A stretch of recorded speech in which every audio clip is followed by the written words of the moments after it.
Avant que ça empire, il y a eu un cours en SVT là-dessus sur comment la grossesse conduit souvent à avoir un enfant. Adaptation, improvisation. Mais ta faiblesse, ce n'est pas la technique. À l'occasion, je vous mettrai un petit coup de polish. T'es sûr de ce que tu fais? J'ai des fiches très détaillées sur l'anatomie humaine. Je m'en doute. Ça fait de vous un tueur plus efficace, n'est-ce pas? Exact. Ah, non mais t'es fou, pourquoi tu hurles comme ça? Toutes les 5 minutes, il y a une bombe ou je ne sais pas quoi. Bonjour à tous et bienvenue dans notre podcast 3 Actus Ciné Sinon Rien avec moi pour m'accompagner Gino. Bonsoir à tous. Et oui, exceptionnellement ce soir on est deux. Alors le principe de l'émission est simple, on commentera 3 actus qui ont secoué les réseaux sociaux, on en débat ensemble dans les cases commentaires afin que vous puissiez également vous exprimer. Nous essaierons dans la mesure du possible d'y répondre. Le prochain Christopher Nolan, le nouveau Resident Evil et enfin Joker 2, ça commence maintenant. Commissaire, on nous communique que la police a découvert que la victime du second meurtre portait le même nom que la femme tuée ce matin. Monsieur le commissaire, est-il exact que ces 2 meurtres ont été commis dans le même ordre que l'annuaire? Alors, on ne chôme pas du côté de Christopher Nolan, à peine remis de sa transition brutale de Warner à Universal, surtout sur leurs différences, sur leur streaming, et peut-être aussi l'échec que fut Tenet, le réalisateur dévoile son nouveau projet. En effet, son prochain projet portera sur la vie du scientifique Robert G. Oppenheimer, le père de la bombe atomique. Mais ce n'est pas tout, le studio balance déjà la date de sortie en juillet 2023 et son acteur principal, Cillian Murphy, avec qui il a de nombreux fois collaboré, 6 au total. Alors, j'ai envie de dire, on en pense quoi de ce projet, Gino ? Eh bien écoute, le film en lui-même peut être intéressant. Voilà, moi qui aime bien l'histoire, un peu ces hommes qui ont, comment dire, que à bon ou à mauvais escient, changé un peu la face du monde. Donc là, parce que la création de la bombe atomique, c'est quand même on va dire une création majeure. Après, il a pas travaillé tout seul, hein, c'est clair, Robert Oppenheimer. Mais ce qui est intéressant, c'est de voir quel est le type de film que va mettre en place Nolan. Est-ce qu'il va se baser sur un scénario d'action et auquel cas pour moi ça n'aurait pas un énorme intérêt, ou alors est-ce qu'on va se plonger sur un biopic qui pourrait être un peu dans la même veine que ce qu'on a pu voir sur The Imitation Game avec le décryptage d'Enigma par les Britanniques que j'ai trouvé très intéressant dans la manière d'être présenté. Donc à voir quel sera le pli qui sera pris sur le film, étant donné que Nolan étant plutôt bon dans ce qui est réalisation de films d'action, à partir du moment où son frère en plus est au scénario, si jamais il est au scénario, donc ça pourrait être quelque chose de bien. Mais voilà, la principale intrigue pour moi, ça va être le biais, l'axe de réflexion et l'histoire que se sera raconter Nolan pour ce film. Mais en tout cas, le sujet m'intéresse. Oh oui, voilà, le sujet, ça dépend, effectivement, c'est ce que tu disais, de l'angle d'attaque. C'est un peu voilà, ça c'est l'expression que je cherchais, l'angle d'attaque. Et alors, je suis un peu fatigué, je suis désolé. Ah non, mais t'inquiète, il n'y a pas de problème. Moi, personnellement, alors, en général, le genre biopic, ça m'ennuie. C'est le genre que je trouve un peu ennuyant. Et comme on disait, tout dépend de l'angle d'attaque, si on décide de raconter cette vie. Là où c'est intéressant, enfin, dans La merveilleuse histoire du temps, je sais pas si tu l'avais vu, sur Stephen Hawking. Alors, celui-là, je l'ai pas vu encore. Tu l'as pas vu, d'accord. Alors, celui-là, il est intéressant, il est pas ennuyant, parce qu'en fait, on décide de raconter une partie de sa vie du point de vue de sa femme. Ce qui donne un autre ton, en fait, sur Stephen Hawking, un autre point de vue. Donc, donc c'est un angle d'attaque un peu particulier où la voix off n'est pas celle de l'intéressé, entre guillemets, par exemple. C'est exactement ça, et du coup ça donne une histoire un petit peu plus intéressante, parce qu'on aurait vu que Stephen Hawking, je pense que ça aurait pu être un peu plus ennuyant d'avoir juste son point de vue et que le personnage en question. Donc voilà, il y a d'autres biopics où c'est vraiment ennuyant. Par exemple, quand on raconte un week-end ou une semaine d'une figure emblématique, bah voilà, ça m'intéresse moyennement. Je fais un petit coucou au film Spencer qui va arriver bientôt sur Amazon Prime ou encore Jackie qui est du même réalisateur. Pour l'instant, tu l'as souligné tout à l'heure, on ne sait pas si le frère de Christopher Nolan sera à l'écriture pour donner vie au personnage, parce que je rappelle que depuis Dunkerque, nous n'avons pas de réelle histoire chez Nolan, mais du vide émotionnel qui m'empêche de m'investir pleinement. Pourtant, l'intrigue semble là, hein, avec ce biopic, puisque c'est quand même le papa de la bombe atomique, bien que ça dépend de Christopher Nolan et quel angle d'attaque il va prendre, et surtout j'espère qu'il y aura de la matière aussi à en faire un film. C'est surtout ça qui va être exactement. Mais si on part du principe, comme tu dis, un angle d'attaque où ce n'est pas par exemple la voix off comme de Cillian Murphy en soi qui raconte son histoire ou quoi que ce soit, ce qui peut être intéressant, c'est de voir un peu en prenant la mesure de ce que peut représenter la création qui pourrait être top secrète, secret défense, ce que tu veux, comme on peut l'appeler, au niveau des États-Unis. Ce qui peut être intéressant à voir, c'est s'il y a eu des points divergents dans les équipes de chercheurs qui ont travaillé avec Oppenheimer, des personnes qui étaient très enjouées, très convaincus par les bienfaits de cette nouvelle arme, et au contraire les réticents, ceux qui perçoivent la menace que peut amener une telle arme, ce genre de choses. Ça peut être un angle d'attaque, pourquoi pas, qui pourrait être intéressant, tu vois. Donc avec les sceptiques et puis ceux qui étaient vachement enjoués par le projet, en fait, tu vois. Oui. Ça peut donner deux angles, deux angles d'attaque avec les pour, les contre, on va dire, sans faire distinction de ce qui est bien ou de ce qui est mal, mais c'est ce qui peut être bien je pense, à déceler, en fait. Même ce qui peut être intéressant. Alors, je sais pas si je connais pas vraiment la véritable histoire, donc ça peut être toujours pour notre culture un biopic, ça peut toujours être intéressant sur ce modèle-là.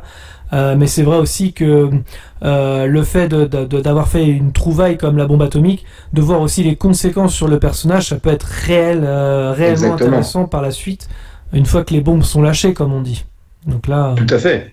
Ça c'est bien vrai, hein, et est-ce que, de toute façon, je connaissais pas non plus la vie sur le bout des doigts d'Oppenheimer, mais ce qui peut être intéressant, c'est de voir aussi lui qui est décédé en 67, donc il a pu constater les dégâts que ça a occasionnés sur Hiroshima et Nagasaki.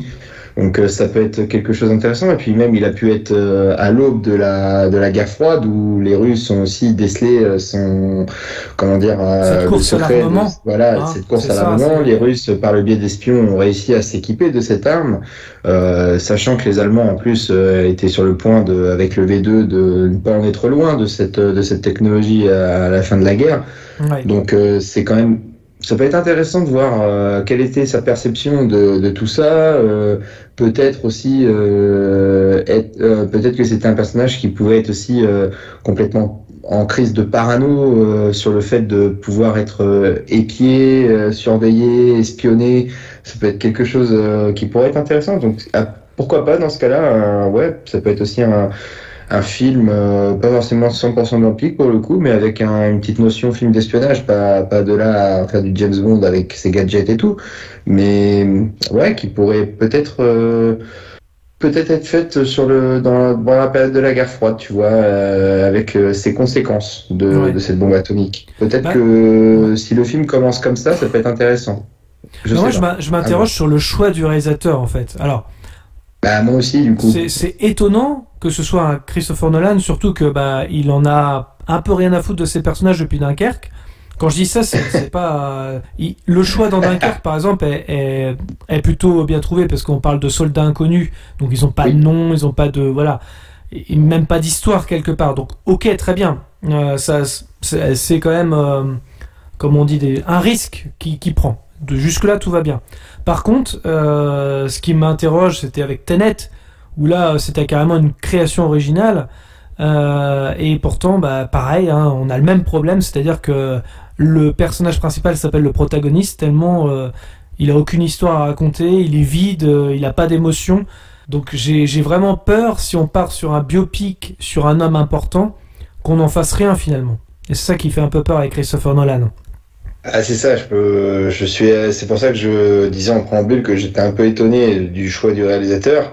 C'est pas le premier choix que j'aurais, moi, si on prend vraiment la voie d'un biopic, si tu veux, quoi. Ouais. Après, tout dépendra, comme tu le signalais très bien, de l'angle d'attaque qui sera donné à ce film. Quelle période de la vie d'Oppenheimer, parce que c'est vrai que son enfance, tout ça, on s'en fout un peu, hein. Je pense que Oui, complètement, ouais, c'est vrai. Voilà, pour rester poli, pour pas dire qu'on s'en branle, voilà, bon, merde, oups, c'est dit. Et non, je pense que ça peut être intéressant, voilà, de voir ce qu'il en était. Peut-être que l'histoire, pour moi, elle est intéressante à partir du lancement de ce qu'on appelait le projet Manhattan, quoi. Voilà. C'était, c'est ça qui m'intéresse, quoi. D'où vient l'idée, à quel moment on parle de projet sur ces fameuses bombes atomiques? Là, oui. Et c'est vrai que moi, j'ai toujours tendance à me dire, faut pas non plus, oublier que la bombe atomique sort d'un cerveau humain à la base, ou de plusieurs, tu vois. Donc, ou comment on en arrive à trouver, à pouvoir chercher l'arme qui a la possibilité de tout détruire. C'est ça qui est quand même dingue, qui est quand même fou. C'est là où va la perversité de l'esprit humain. Donc ça m'intéresse de savoir si c'était quelqu'un, justement, sur sa personnalité. Sa personnalité va plus m'intéresser que son passé à lui, si tu veux. Oui. Dans quel état d'esprit était-il? Voilà. Je suis d'accord Parce que c'était un scientifique un peu, comment on pourrait dire, un scientifique un peu fou qui voulait chercher l'arme ultime, ce genre de professeur un peu dingue qu'on peut voir dans certains films un peu parodiques, si tu veux. Enfin, parodique, c'est pas plutôt cliché, tu vois, le savant. Oui, ce genre de choses. Voilà, ou alors, est-ce que c'est, étant donné qu'il avait peut-être il avait certainement des compétences hors normes en physique, en chimie, et que du coup, peut-être est-ce qu'il a subi des pressions pour aller jusqu'au bout de ce projet? Ça m'intéresse de savoir tout ça. Ah oui, complètement. Après, même si je dis que ça m'intéresse de savoir tout ça, il n'est pas interdit non plus à Nolan, ça reste à son film, de pouvoir romancer ou fictionner le propos. Oui, je pense que de toute façon, il y a toujours une part de fiction, même dans un biopic. Bien sûr. Contrairement à ce qu'on puisse penser, parce que c'est parfois aussi adapté, et je pense que c'est adapté d'un livre d'ailleurs, sur justement la vie de celui-ci. Donc à mon avis, ça va partir de là, d'un matériau de base, et il y aura toujours une partie romancée et inspirée de faits réels uniquement, quoi. Ouais. Après, le but c'est aussi que ce soit divertissant quelque part, hein. On est au cinéma, faut pas l'oublier. Ça transforme toujours la réalité. Voilà. Est-ce que tu voulais rajouter quelque chose justement par rapport à cette news ou pas du tout? Écoute, juste sur Cillian Murphy, moi c'est un acteur que j'aime bien. Je l'ai dit la semaine dernière pour le potentiel de James Bond. Voilà, c'est un acteur j'aime beaucoup. Donc, franchement, depuis, au départ, moi, il était insignifiant pour moi dans les Batman, dans Begins, il fait une petite apparition dans les deux autres. Mais t'as jamais vu ces films avant Batman? Non, pas vraiment, ou peut-être quelques-uns, mais franchement, comme ça, je serais incapable de te les citer. Je te conseille Le vent se lève de Ken Loach. Ça, c'est excellent. Si t'as l'occasion, c'est un beau petit film aussi. Il a fait d'autres trucs, hein. Il a fait aussi 28 jours plus tard. Je sais que t'es pas très film d'horreur, mais 28 jours plus tard, il a été excellent. Il a fait quand même pas mal de films. Alors, il a fait aussi également un transsexuel avec Liam Neeson. C'est pareil, c'était un bon film aussi. Il a fait beaucoup de petits films, mais qui étaient loin d'être dénués d'intérêt. Il a même tourné pour Wes Craven, également dans un avion. Je sais pas si tu te souviens de ce film. Mais voilà, ça date avant Batman Begins. Donc il a quand même une filmographie bien avant. J'imagine qu'il a eu une filmographie en effet, mais c'est vrai que pour moi, en fait, moi je l'ai vraiment découvert avec Peaky Blinders, en fait, quoi. Tu vois. Ouais, d'accord. Pour ça, mais enfin, je veux dire, en tant que. Le grand public, je pense, c'était Peaky Blinders. En tant qu'acteur principal, et puis, peut-être qu'il avait des rôles principaux dans ceux que tu as cités, très probablement. Mais comme tu dis, c'était peut-être un cinéma un peu plus intimiste, un peu plus anglo-saxon, tu vois, donc sur un. Totalement. Hormis peut-être les 28 jours plus tard, où c'est Danny Boyle, si j'ai pas de conneries, hein, même si je suis pas un grand fan de tout ça, mais Danny Boyle, ça reste un bon réalisateur, donc je pense que Sunshine aussi, il avait fait à l'époque. Je sais pas si tu l'avais vu. Sunshine, c'était extraordinaire aussi. Oui, de mémoire, je l'ai vu, Sunshine. Mais il y a très longtemps, tu vois. Mais non, c'est là-dessus, j'en doute pas. Mais comme je disais, c'est Peaky Blinders qui me l'a vraiment révélé, cet acteur.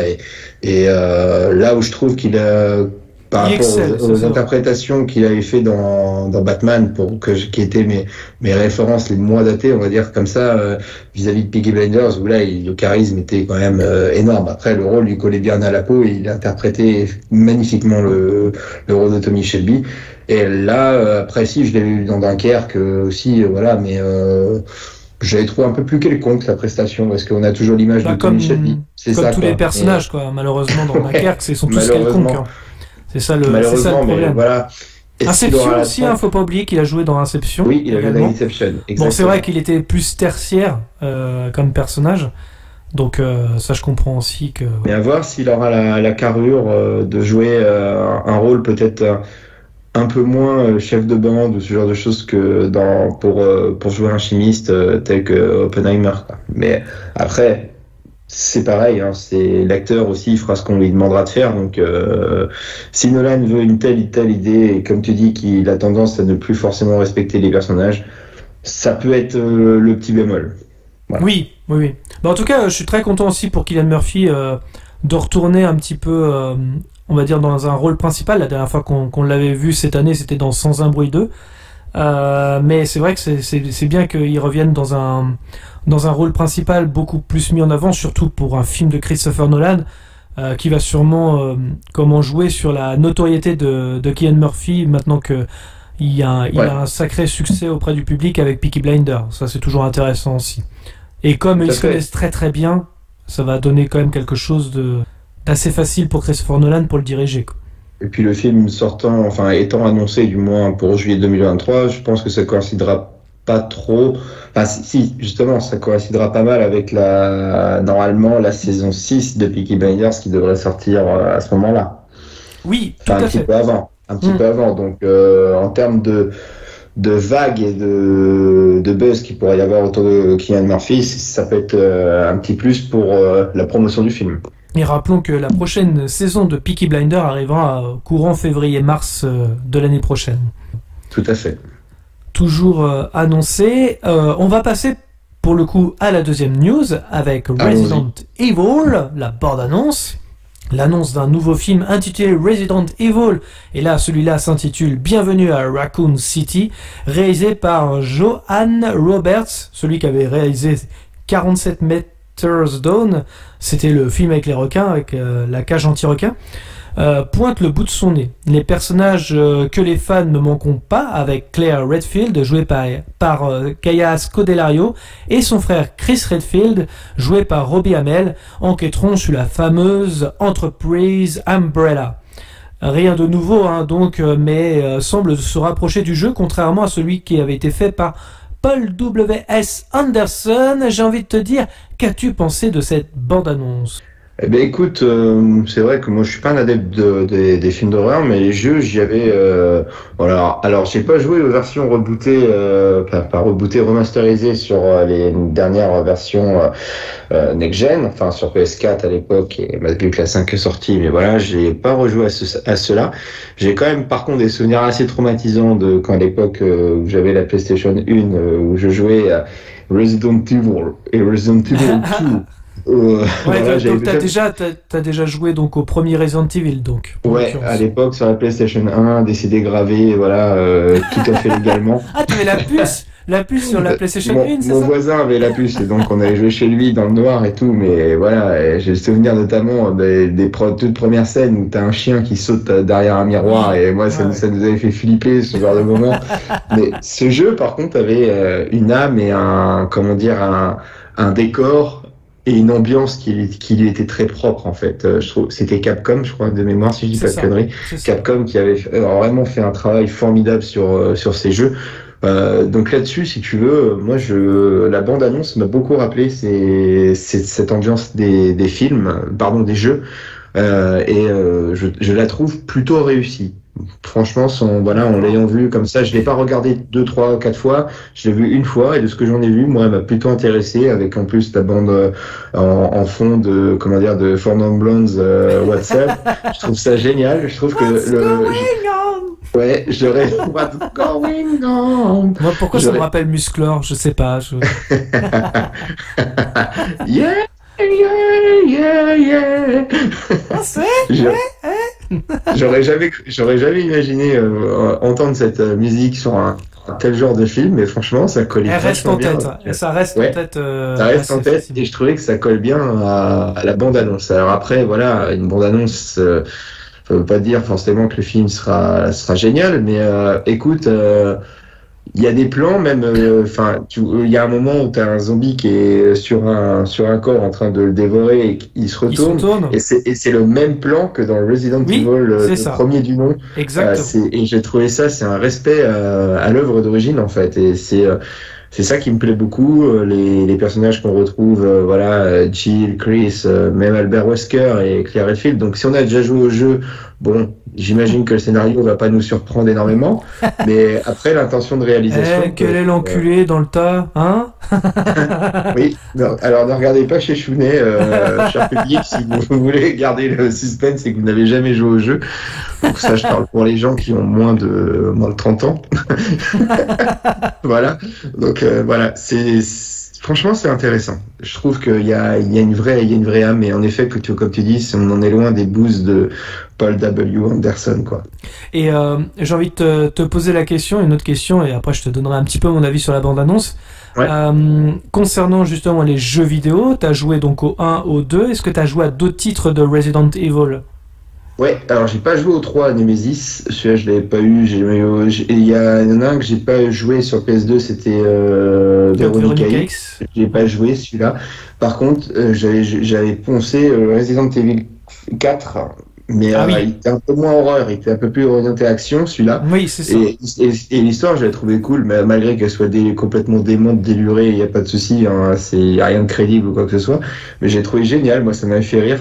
Le 4, le 5, je l'avais acheté, mais j'ai joué 10 minutes, ça m'a saoulé.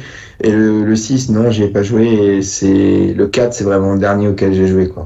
D'accord, ok. Il y a longtemps, tu vois, donc ça date milieu des années 2000. Ok, d'accord. Ok. Non, c'était juste pour savoir par rapport à ça. Alors, pour ma part, je vais réciter un petit peu ce que Nixo a dit lors de son visionnage de la bande-annonce, parce que j'étais plutôt d'accord avec lui. On dirait un fan-film plus. C'est quoi tu as dit? Pardon. Un fan-film plus. Ah oui. Ça, je le reconnais aisément, ça c'est clair. Justement, je pense en avoir fait la démonstration sur 2-3 séquences, donc ouais. Donc, je rejoins complètement en tout cas ce que disait Nixo là-dessus. Il y a toujours ce côté nanar, mais non assumé. Donc, parlons plus précisément de futur navet. Alors ça, c'est un peu mon avis. En ayant ce goût de curiosité si on aime un peu les jeux. Il faut dire que les jeux ont tous un côté nanar, hein, quoi qu'il arrive. Dans le scénario, donc c'est pas surprenant en termes d'adaptation. C'est pas faux, bien sûr. Après, si je devais vous donner en tout cas une recommandation en termes de jeu, je vous dirais Resident Evil 2, le reboot qui a été fait sur PS4. C'est un pur kiff. Clairement, si t'as l'occasion de jouer. Je comptais me le refaire celui-là. Il est excellent. Et vraiment. Après, c'est dommage en termes d'adaptation, on ne peut toujours pas traiter de façon sérieuse en fait. En vrai, Resident Evil, ça pourrait être vraiment intimiste, lugubre, malsain. Mais non, ça a l'air d'être une foire aux monstres CGI. J'ai cru qu'on s'éloignerait un petit peu du côté grotesque qu'a pu faire justement. C'est juste les espèces de bestioles en effet qui me dérangent là-dessus. Mais sinon les zombies, je les trouve plutôt bien réussis moi. Enfin après je suis pas spécialiste du genre, donc toi tu auras certainement un avis beaucoup plus tranché, beaucoup plus critique. Mais par rapport à ce que j'ai pu voir sur Army of the Dead, moi je trouve que celle-là c'est plutôt pas mal. Alors oui, je te rejoins là-dessus, ça y a pas de problème. Mais par contre moi j'ai vu d'autres films de zombies.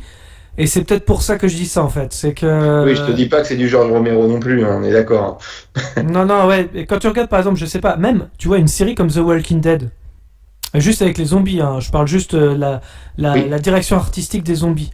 Bah tu vois, je trouve ça beaucoup plus réaliste que les zombies de Resident Evil. Alors, ils s'adaptent aux jeux vidéo, ça c'est très bien, mais dans le monde du jeu vidéo, par exemple, quand on joue à Resident Evil, ou Resident Evil 2 par exemple, c'est les derniers que j'ai fait, c'est pour ça. Ou même le 8. Tiens, prenons le 8, c'est le tout dernier sorti sur PS5. Tu sais très bien qu'en film, personne n'y croirait. Mais pas du tout. Alors, évidemment. Est-ce que de faire justement un truc qui se rapproche trop du matériau de base, c'est pas se tirer une balle dans le pied en termes de qualité de film. Après, c'est toujours, enfin, je me souviens qu'on avait eu un débat plus ou moins proche lors de la première saison du podcast sur l'adaptation en jeu vidéo l'adaptation d'un jeu vidéo sur un film. Et c'est en effet malheureusement le côté, ce que dit Nixo avec le fan film, voilà, c'est malheureusement si tu t'éloignes trop des codes, on va te dire que t'as pas respecté l'œuvre. Si t'en fais trop, que t'as pas été trop créatif dans ton effort d'adaptation. Je crois qu'il y a eu des Final Fantasy qui ont été pris un peu à partie là-dessus sur le sujet, Oui. Mais Totalement. par contre, voilà, je me dis, si on n'y croit pas un minimum, bah écoute, moi je me dis, je les vois moins nanars que ceux avec Mila Jovovich, mais Ah oui. Je pense que ça va être un petit peu plus fun. Enfin, ça dépend encore une fois du fun dont on parle, parce que Resident Evil Afterlife, je trouve que c'est un nanar mais absolu, et on s'est marré avec Meus à le regarder, et elle dit c'est qui aussi. Mais celui-là, je sais pas, j'ai l'impression que il y a le côté, comme je disais, un peu nanar, des monstres un petit peu foireux, tu sens que tu y crois pas trop parce que c'est trop des CGI à faible budget, comme on dit. Et en même temps, le côté trop sérieux. Tu vois ce que je veux dire? Il y a ce côté sérieux dans le film où tu dis, bah, attendez les gars, lâchez-vous. Vos monstres, ils sont pas crédibles. Alors allez-y, quoi. Soyez fun au moins. C'est étonnant, mais là, je vais aller chercher plus de fun, là, pour le coup. Après, le défaut, c'est, tu vois, il y a The Last of Us qui va sortir en série. On pourrait très bien avoir les mêmes doutes que ce soit du fan service aussi, tu vois, mettre les personnages et dans ce cas-là ne pas prendre trop de liberté avec le scénario et suivre l'histoire du jeu vidéo pour les non-initiés. Pour les initiés, ce sera frustrant. Pour ceux qui découvrent The Last of Us comme une série et non comme une œuvre adaptée d'un jeu vidéo, ça pourrait être dément si tu veux. Ouais. Ça pourrait être intéressant. Si pour autant que tu aimes le genre un peu post-apocalyptique, ce genre de choses. D'autres jeux, comme moi je parlais de Metal Gear Solid, c'est totalement infaisable au cinéma, bien que je kifferais, moi mon âme d'enfant serait heureuse de voir ça, bien que complètement. Potentiellement je serais déçu peut-être, parce que forcément avec un robot dinosaure, t'as pas, ça te paraît voilà. Et puis tes personnages qui revivent, qui reviennent, qui ne meurent jamais vraiment, ce serait improbable. Mais des fois, certaines, si tu veux, là, je trouve que le fan service pour l'instant est bienvenu dans cette bande annonce. Après, le film, ça n'engage pas le film sur ce terrain-là. Il y a de fortes chances que ça le soit. Mais laissons sa chance au produit, quoi. Voilà, mais c'est vrai qu'adapter un jeu vidéo déjà de base, vu que c'est déjà une œuvre visuelle, c'est différent que quand tu adaptes un bouquin. Un bouquin, tu crées ton imaginaire, tout ça, et puis chacun se crée le sien.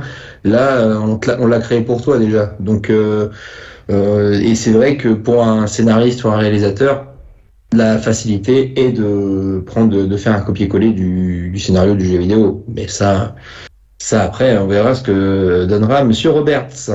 Oui, bah après, comme il y a beaucoup de personnages, par contre, j'ai l'impression qu'ils ont mis tous les personnages de Resident Evil, alors que tu vois, par exemple, Claire Redfield n'est pas forcément dans le premier. Oui, tu vois, il y a plein de choses pas comme ça. forcément dans le 2, je crois de mémoire, si je dis pas de conneries. Donc pourquoi pas, hein, attention. Hein. Moi, je suis pas fermé au truc. Quand j'ai vu la bande-annonce, j'ai fait, ça a l'air quand même. Enfin, quand je vais aller au cinéma, parce que je pense que je vais y aller quand même, hein, je vais pas vous mentir.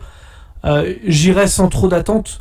Et c'est vrai que t'as raison qu'il y a quand même tous les personnages. Léon S. Kennedy, d'ailleurs, si je vois qu'il l'ont mis, c'est le mec, il apparaît dans le 4, je crois, si je dis pas de conneries. Ah, même dans le 3, Léon, hein, il me semble. Hein. Léon, il est dans Nemesis? Ah, il me semble, à vérifier. En même temps, je l'ai pas joué, mais après, bon, ça m'empêchait pas de connaître un peu l'histoire générale, mais... j'ai pas fait le 3 encore, hein. Là j'ai fait que le 2 sur PS4 et je pense faire le 3 là. Mais après, avant la bande annonce, tu vois, aussi elle me laissait un peu au départ, je sais pas pourquoi, mes souvenirs certainement sur le 2 quand j'étais gamin, je me suis dit, tiens, la première scène, soit c'est la scène d'entrée dans le manoir du premier, soit c'est la scène d'entrée dans le commissariat du 2. Et je me suis dit, tiens, ils vont peut-être réadapter le 2 au cinéma de manière fidèle, en fait. Et comme il y avait tout un axe narratif qui était plus ou moins indiqué sur la provenance du phénomène, il faut attaquer Umbrella, Je me suis dit, tiens, est-ce qu'ils veulent pas faire le préquel la genèse de ce qui va arriver sur Raccoon City et que tous les personnages étaient à leur place dans cet univers, en fait, tout simplement, et que du coup, ils font peut-être une adaptation fidèle à la trame de l'histoire, mais en y rajoutant les personnages, et là, ça peut être un peu moyen, quoi, comme bidouillage. Ouais, à voir, on verra bien. Ouais. Effectivement, je crois qu'on a fait le tour pour Resident Evil, il me semble. Hein. Donc on va pouvoir passer. Arrêter de saouler les gens avec nos souvenirs de gamers à bout de ça fait du bien. Voilà. On va passer à la troisième et dernière news. On va parler de Joker 2, la suite en préparation, ou en tout cas dans les cartons. C'est ce que le Hollywood Reporter avait dévoilé en mai dernier. Mais ici, ce qui nous intéresse, c'est ce que pense l'acteur Prince Joaquin Phoenix. Alors, il déclare, en fait, je ne sais pas si pendant le tournage, on a commencé à se dire, c'est un type intéressant, il y a des choses qu'on pourrait faire avec lui et qu'on pourrait explorer davantage. Mais quant à savoir si ça se ferait vraiment, j'en sais rien. Alors ça, c'est ce que dit Joaquin Phoenix aujourd'hui, mais en gros, ça sous-entend qu'il est tout simplement intéressé pour reprendre le rôle. Et pour rappel, Joker avait a rapporté $1 milliard.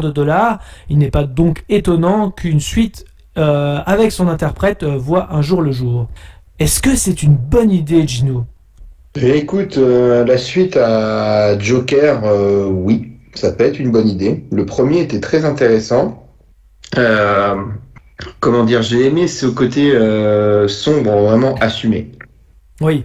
Le côté le mec, le Joker, bon, si certains puristes vont dire non, le Joker n'a pas d'identité, on prend un peu on peut prendre la tirade d'un inspecteur ou d'un commissaire dans le commissariat de Gotham City de Dark Knight où ils disent aucun nom, pas de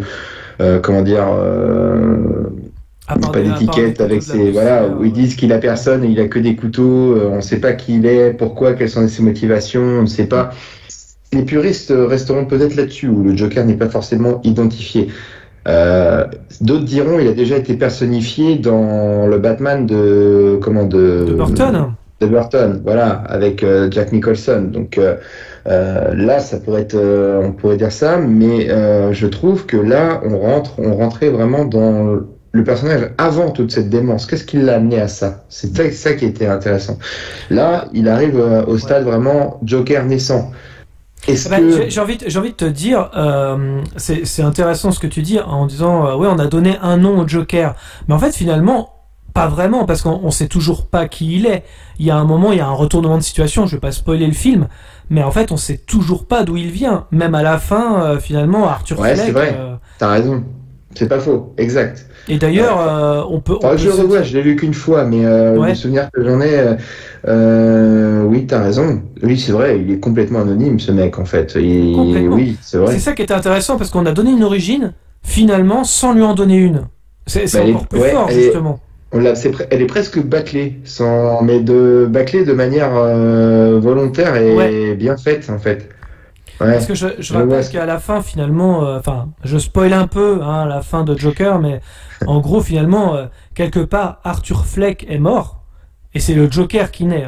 On a une résurrection presque sur la voiture, en disant, c'est maintenant, je laisse libre le personnage, Arthur Fleck, vous le reverrez plus jamais, quoi. C'est un peu l'idée de la fin. Tout à fait. À voir quelle sera l'idée qu'ils vont aussi donner au scénario. Est-ce qu'on va se concentrer sur les débuts criminels en fait du Joker par exemple, ou est-ce qu'ils auront pensé à une transition avant cette époque-là où il commence à devenir un peu criminel, ou peut-être qu'il y a un stade intermédiaire où il est complètement maboule et voilà, c'est même s'il est déjà quoi, tu vois. Je sais pas quelle orientation ils vont donner, ça peut être très intéressant. Et puis il y avait le petit Bruce aussi qui fait une apparition. Est-ce qu'on va avoir aussi le point de vue, est-ce que le Joker va être une personne qui aura une renommée rapidement ou non, qui se fera entendre ou connaître par Bruce Wayne et les autres dignitaires de la ville, oui ou non, ça peut être intéressant. Et qu'en est quid des autres méchants emblématiques de Batman? Est-ce qu'on va voir des introductions, je sais pas, de Freeze, du Pingouin, de Catwoman, de qui tu veux? Mais ça peut être intéressant d'avoir cette interaction aussi entre certains méchants iconiques. Il y en a qui fantasment effectivement sur la rencontre de Batman avec ce Joker. Il y a cette idée-là, hein, finalement. De là, fantasmer, oui et non, parce que sa rencontre, elle est plus ou moins là, on va dire, derrière cette grille. Exactement. Déjà les prémices d'une prison entre cette séparation entre lui et ça c'est intéressant aussi, hein, dans la mise en scène, forcément. Après. Mais tu as la rencontre avec le Bruce Wayne enfant. Ouais. Le Arthur Fleck qui est pas encore il zinzin, c'est un massif, quoi, faut qu'on l'enferme, quoi, tu vois. Bah oui, complètement, oui. Il est chauffeur de bus, il fait Émile Louis, quoi, tu vois, c'est mort, quoi. Mais oui. Ouais, c'est sûr. Non, mais voilà, à voir quelle place il va prendre, et ça peut être aussi se remettre un peu dans le contexte. Il y a de la criminalité à Gotham, mais elle est encore plutôt tranquille, plutôt mignonnette. Oui, donc à voir comment ils vont. Enfin, mignonnette, il n'y a jamais de criminalité mignonnette, mais quand même, tu sens que la ville est à bout. Hein, elle est sous tension, bien sûr, c'est clair. Mais lui, quelle place va-t-il prendre là-dedans? Est-ce qu'il aura c'est pas un homme qui a de la réflexion, mais certainement qu'il va profiter de cette atmosphère pesante pour y faire régner ses idées et imposer une certaine terreur. À voir, c'est tout l'intérêt de ce deuxième film, tant qu'on ne rentre pas dans... Pour moi, on ferait l'erreur de rentrer à 100% dans le film où il est dans son costume de Joker. D'accord, ok. Pour moi, c'est ça, parce que sinon tu te raccroches au Joker plus ou moins conventionnel qu'on a connu, qu'il soit interprété par Heath Ledger ou par Nicholson, pour moi. Je n'ai pas cité Jared Leto, vous en conviendrez. Oui, c'est vrai, mais pourquoi? Non, on va pas revenir sur ce détail-là. Le pauvre, il a fait assez de mal au personnage. Après, moi, je trouve que... Au cinéma, j'ai cru que t'allais dire. Non. Y a rien à faire avec Jared Leto. Hein. Je suis désolé, hein, n'en déplaise à ceux qui l'adorent, mais je suis désolé. En Joker, non, jamais, ça marche jamais. Ouais. Même dans Justice League, désolé, hein, ça marche pas. Alors, pour ma part, Joker, pour moi, ça se suffit à lui-même. Après, cependant, je dis pas non s'il y a une véritable idée derrière, mais que ce soit pas non plus financier. Pas facile dans cette industrie, vous allez me dire. Mais ce qui est génial dans le premier film, hein, c'est que le premier ennemi de Batman ne l'ait jamais combattu. On disait tout à l'heure, la problématique, c'est que le personnage du Joker est trop vieux par rapport à Bruce Wayne. C'était d'ailleurs une de mes critiques quand j'avais fait mon analyse. La différence d'âge est assez importante, donc la suite avec Batman serait, pour ma part, hein, je trouve assez incohérente. Pourquoi pas après, s'ils veulent vraiment le faire, à mon avis, le studio va mettre son nez dedans pour donner quelques idées. Le Joker serait un vilain du passé et qui aurait entraîné en fait finalement Bruce à devenir Batman. Et c'est là que en fait finalement le film tire sa force. Donc est-ce que une suite est forcément légitime et est-ce que on a envie de voir Batman avec ce Joker? Alors que ça c'est vrai que comme tu dis que le film se suffit à lui-même, ça c'est vrai. Le premier en soi, mais pour moi je pense que le réalisateur a bien dit que c'était un one shot en plus. Rappelons. Ouais. Donc, donc ça, ok. À partir de ce constat, en effet, si c'est un film de commande et pas une réelle volonté du réalisateur de base de faire un deuxième et qu'il a réalisé son premier en se disant ce sera un one shot, difficile, faut se raccrocher aux branches là. Hein. Bah disons que encore une fois, il faut une véritable intention, une véritable idée. Si c'est pas le cas, effectivement, ils vont nous mettre Batman, c'est logique, tu vois, sans forcément qu'il y ait de réel. C'est plus du fantasme qu'autre chose. Il faudrait que le rôle de Bruce Wayne ou de Batman, dans quelque posture que ce soit, faut que ça reste minoritaire, quoi. Et si par contre les aventures du Joker, son ascension dans la pègre locale, peut m'intéresser. Ça peut être quelque chose d'intéressant. Alors après, ça peut être très du déjà vu, malheureusement, un peu comme les affranchis, ce genre de choses, tu vois, c'est l'ascension d'un petit criminel de bas étage pour accéder aux plus hautes la plus haute stature criminelle de la ville. Bon, ça, si tu vas me dire qu'on a déjà vu les revues, c'est vrai. Mais dans ce contexte fictif et comment dire, imaginaire du comique, pourquoi pas? À voir, si c'est bien exploité. À voir, effectivement, je te rejoins là-dessus. Non, je suis pas fermé à un 2, même si je trouve que le premier se suffit à lui-même et que voilà, il faut vraiment une vraie idée derrière. Et donc voilà, je suis pas fermé à l'idée, mais il me faut une bonne histoire à côté, quoi. Là, je serais exigeant avec le scénario, par exemple. C'est normal. Mais t'as bien fait d'exposer tes idées. Il semble que Todd Phillips écoute notre podcast, je crois. Donc, Ah mais c'est sûr, c'est un ami. Est-ce que tu veux réagir une dernière fois sur la news ou est-ce que c'est bon pour toi? Non, je pense avoir été complet sur le sujet, étant donné qu'on n'a pas énormément d'infos, on peut pas non plus trop extrapoler. On ne peut que supputer, donc là... Très bien, mon Gino. Merci à tous de nous avoir suivis. Je vous rappelle que vous pouvez clocher, commenter, mettre un pouce bleu, nous suivre sur les réseaux sociaux, Facebook, Twitter, Instagram. Les liens sont dans les descriptions. Dans tous les cas, rendez-vous dans les salles obscures pour de nouvelles aventures. Bonne soirée à tous. Bonne soirée à tout le monde. Avant que ça empire, il y a eu un cours en SVT là-dessus sur comment la grossesse conduit souvent à avoir un enfant. Adaptation, improvisation. Mais ta faiblesse, ce n'est pas la technique. À l'occasion, je vous mettrai un petit coup de polish. T'es sûr de ce que tu fais? J'ai des fiches très détaillées sur l'anatomie humaine. Je m'en doute. Ça fait de vous un tueur plus efficace, n'est-ce pas?